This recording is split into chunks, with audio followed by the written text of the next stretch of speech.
بسم اللہ الرحمن الرحیم۔ قطب المختوم حضور سیدنا شیخ ابو العباس احمد التیجانی سلسلہ تیجانیہ کے بانی کہلاتے ہیں، جو دنیا کی سب سے بڑی صوفی جماعتوں میں سے ایک جماعت ہے۔ اس کے پیروکار زیادہ تر شمالی اور مغربی افریقہ میں ہیں، پر دور حاضرہ میں عرب و عجم کے تمام ممالک میں اس سلسلے کا فیض لٹ رہا ہے، اور دن بدن لوگ اس سلسلے میں داخل ہوتے چلے جا رہے ہیں، چاہے وہ امریکہ ہو، انڈونیشیا ہو، ہندوستان ہو یا کوئی اور دیگر ملک ہو۔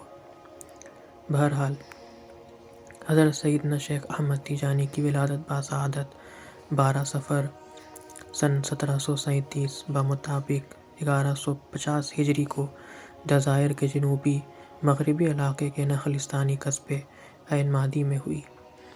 آپ حضرت محمد صلی اللہ علیہ وسلم کی آل میں سے ہیں، جو حضرت سیدہ فاطمہ سلام اللہ علیہا کے بیٹے امام حسن مجتبیٰ علیہ السلام کے ذریعے اور پھر مولائی ادریس کے ذریعے، جو مراکش کے مشہور بزرگ اور بانی مراکش ہے، ان سے آپ کا شجرہ نسب جا ملتا ہے۔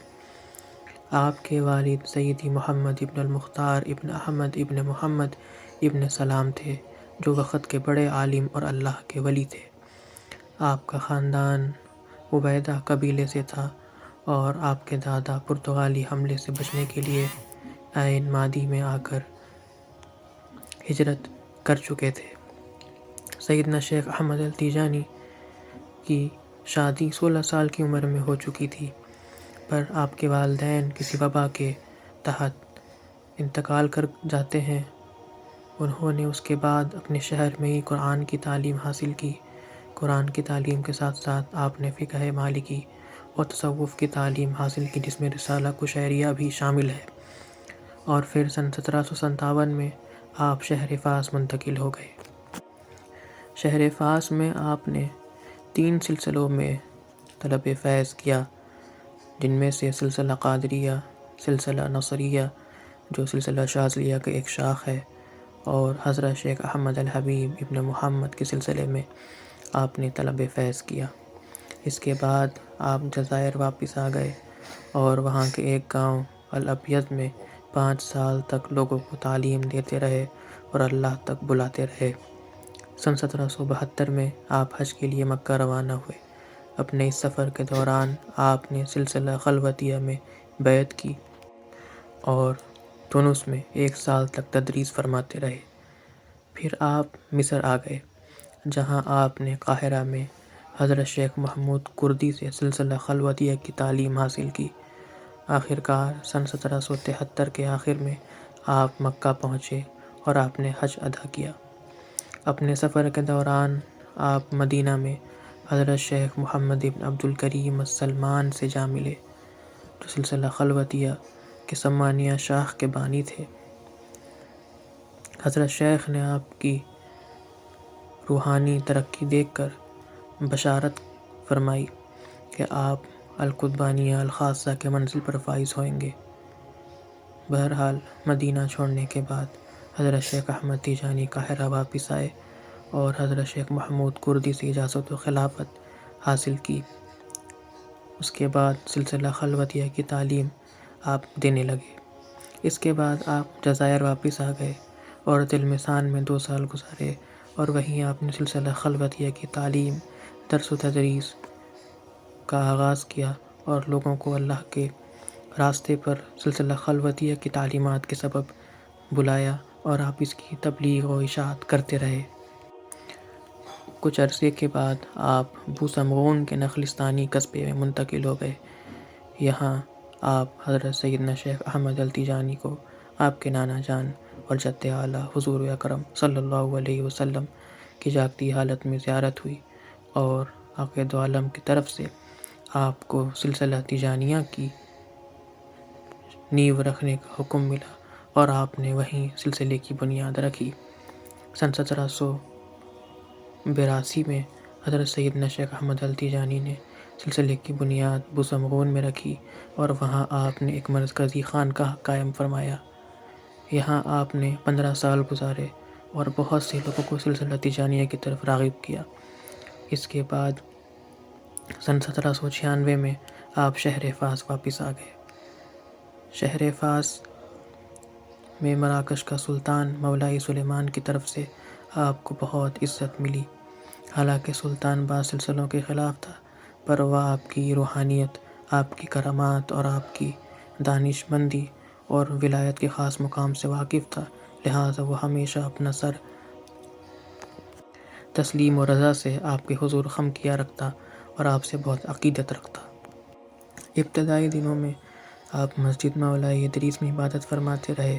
اس کے بعد شہر فاس میں ہی اپنی ذاتی کچھ پیسوں سے آپ نے زمین خریدی اور وہاں آپ نے مرکزی خانقاہ تیجانیہ فاس میں قائم فرمایا اور سلسلے تیجانیہ کی تبلیغ، تجوید و اشاعت کا کام آپ نے پورے زور و شور سے وہاں شروع فرما دیا۔ یہ خانقاہ تیجانیہ پورے دنیا کے لیے کعبہ کے مانند ہو گئی، جہاں تمام طالبین طریقت اور معرفت الہی کے شوق و جذبہ رکھنے والے لوگ اور جن لوگوں کو اللہ نے خاص توفیق عطا فرمائی، آپ کی خانقاہ میں ہجوم در ہجوم داخل ہوتے گئے اور سلسلہ تیجانیہ میں مرید ہوتے گئے اور اللہ کی طرف سے اللہ کی معرفت خاصہ، آپ کے فیض و بطفیل آپ کے پاتے گئے۔ آپ کے خلفاء نے افریقہ کے مختلف علاقوں میں سلسلہ اس قدر پھیلا دیا کہ کچھ ہی سال میں سلسلہ تیجانیہ افریقی ممالک میں ایک عظیم سلسلہ اور پر اثر پر فیض سلسلہ کی شکل اختیار کر گیا۔ الحمدللہ۔ حضرت شیخ احمد تیجانی نے حضرت محمد مصطفیٰ صلی اللہ علیہ وسلم کے وعدے پر اپنے تمام مریدین کی تربیت فرمائی اور آپ کے مریدین و خلفاء نے الفتح الاکبر کا تجربہ کیا، جو اس وقت کے پہلے کسی ولی کے لیے اللہ نے نہیں کھولا تھا۔ معرفت و علوم کا ایسے دروازے اللہ نے آپ پر کھولے جو عجائبات و غرائبات سے بھرے تھے، اور وقت کے اولیاء بھی آپ کی ولایت کو دیکھ کر رشک کرتے تھے۔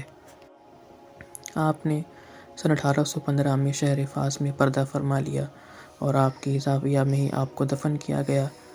آپ کی مزار، آپ کی مرکزی زاویہ خانقاہ تیجانیہ الفاس میں واقع ہے اور آج بھی پوری دنیا کے لیے مرکز فیض ہے، اور لوگ آج بھی آپ کی بارگاہ میں آ کر آپ کی روحانیت سے مستفیض ہوتے ہیں، اور انشاءاللہ تبارک و تعالی قیامت کے دن تک آپ کا فیض جاری و ساری رہے گا اور لوگ آپ کے طفیل سے معرفت حاصل کرتے رہیں گے۔ وما علینا الا البلاغ۔ اللہم صلی علی سیدنا محمد الفاتح لما اغلق والخاتم لما سبق ناصر الحق بالحق والہادی الی صراطک المستقیم وعلی آلہ حق قدرہ ومقدارہ العظیم۔ سيدنا محمد الفاتح لما أغلق والخاتم لما سبق ناصر الحق بالحق والهادي إلى صراطك المستقيم وعلى آله حق قدره ومقداره العظيم. اللهم صل على سيدنا محمد الفاتح لما أغلق والخاتم لما سبق ناصر الحق بالحق والهادي إلى صراطك المستقيم وعلى آله حق قدره ومقداره العظيم. اللهم صل على سيدنا محمد الفاتح لما أغلق والخاتم لما سبق ناصر الحق بالحق والهادي إلى صراط. اللهم صل على سيدنا محمد الفاتح لما أغلق والخاتم لما سبق ناصر الحق بالحق والهادي إلى صراطك المستقيم وعلى آله حق قدره ومقداره العظيم. اللهم صل على سيدنا محمد الفاتح لما أغلق والخاتم لما سبق ناصر الحق بالحق والهادي إلى صراطك المستقيم وعلى آله حق قدره ومقداره العظيم. اللهم صل على سيدنا محمد الفاتح لما أغلق والخاتم لما سبق ناصر الحق بالحق والهادي إلى صراطك المستقيم وعلى آله حق قدره ومقداره العظيم. سبحان ربك رب العزة عما يصفون وسلام على المرسلين والحمد لله رب